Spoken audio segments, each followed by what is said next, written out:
What's going on YouTube? Today we're going over Track GC8 build updates, as well as a quick comparison of the Subaru kind of turbo short blocks over the years. And I got a new one right over there, and I'll tell you why I picked that one over the other ones. Also, some new heads as well.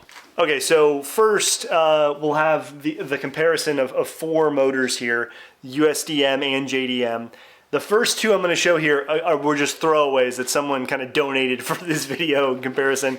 I normally just reside in the JDM portion of Subaru. I think that's kind of the best motors they built, but others may have a different opinion. But as you can see right here next to me, this is going to be just a case half of an EJ20, an EJ205 basically. This is from the USDM and JDM motors.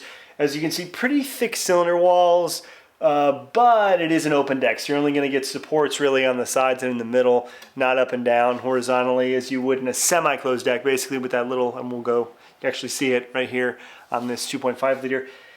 You're still, I mean, because the cylinder walls are pretty thick, you can still get a little bit out of these. I wouldn't recommend anything over, 320 on these motors personally. I know people do a lot more, but that's me. I'm tracking cars or really pushing them hard. So here it is, EJ20, EJ205. Next, just working our way down here, we have the EJ257. This is a B25 block, kind of the older STI engine. They use this, I think, till 2014 or so, or some variation of it, B or a D25. This is a very similar short block to what's used in the WRXs, the 2.5 liters as well.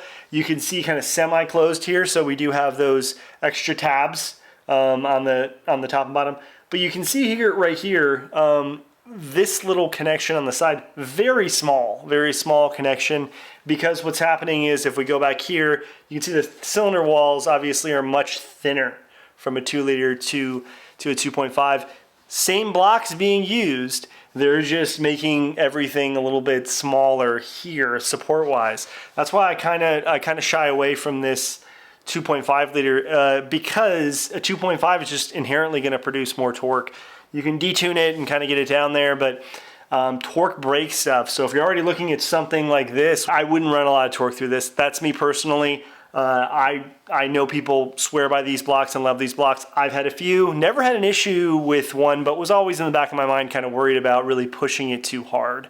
So for me personally, it's these next two blocks that, and I've always said this in my channel. Okay, so the first one of the lesser of the two that I like a lot. I did like this one the most until I stumbled upon this one a few years ago, and I was itching to get it. But this is a JDM EJ207. This is a version 8 207. So they have the version 7, which would come with forged internals. I mean, obviously that's great, but they're older motors right now. They came in like 01, 02 in Japan. So obviously with being 22, 23 years old, those forged internals really aren't going to help you too much anymore because there's a lot of miles or a lot of time on that block. So either way, this is a version 8. This is still a working motor, good short block, great compression.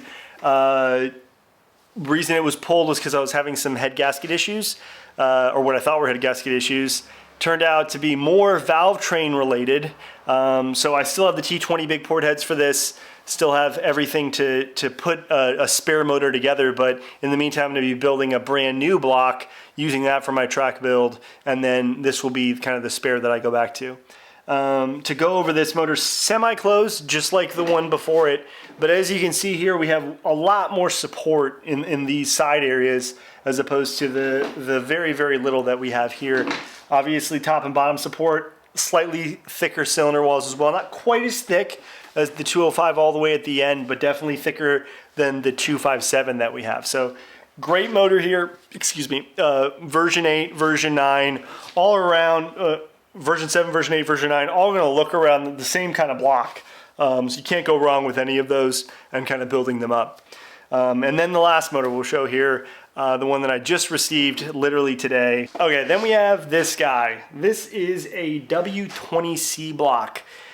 Whew, okay, so this was used, this is pretty much an EJ2, this is an EJ207 as well. It was just used in newer STIs over in Japan. So if you don't know, Japan still used 2-liter engines in all of the STIs. Some in Europe they did as well for the most part, and they put out the same power as the 2 liters over here. We just didn't have as much torque. They stopped and they started using a 2.5 liter, I think, in like 2019 or 2020, but all the way up to 2019 or 2020 they were using 2-liter engines. And this is an example. This is a brand new W20 block. You can tell that we lost a little bit of this semi-closedness, if you will. You can see that little connection there, but the reason we lost that was because we gained a crap ton of thickness to these cylinder walls. So you can see just incredibly thick. I'll show some B-roll here of the comparison between the blocks, but this is roughly around 12 millimeters in cylinder wall thickness. And the STI one, the 2.5 liter, is just at 8. So you say that, oh, that's not a 4 millimeter difference. That's a 50% increase in cylinder wall thickness from a 2.5 liter to this. Is huge. So again, brand new blocks. The brand new block, this was sent from, this is a Subaru engine, a Subaru part number, built by Subaru. Just beautiful. Can't wait to throw some power at this. Not a lot. I don't go crazy with it. If I was going to build an OEM engine though, especially for a track build, this is what I would go with, because I'm not going to go over 380, 400, especially on an E85 on pump. I would never go above 350. That's my personal opinion. I prefer, a lighter car as opposed to a really, really powerful one. I think a lot of people can benefit from that at first, but these are, the OEM motors. If you're going to go with something, if you need something crazy and you want to build way, way more power than that, while I don't suggest it, I would look at, the IEGs or the out front kind of closed deck blocks and kind of go from there. So let's go into the heads that I got so you can see what I'm going to match up against with this. Okay, so next we have the heads here. These are OEM, like directly from the factory, T20 heads. And if you're not familiar with T20 heads, these are the big port JDM STI heads. This is how the JDM motor pumps out that power on a 2-liter engine. It has a lot to do with the heads. It pumps out the same amount of power as the 2.5 liters.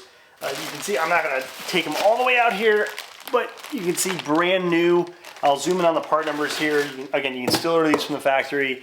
These are about $2,000. So Shortblock, the W20 Shortblock was about $2,000.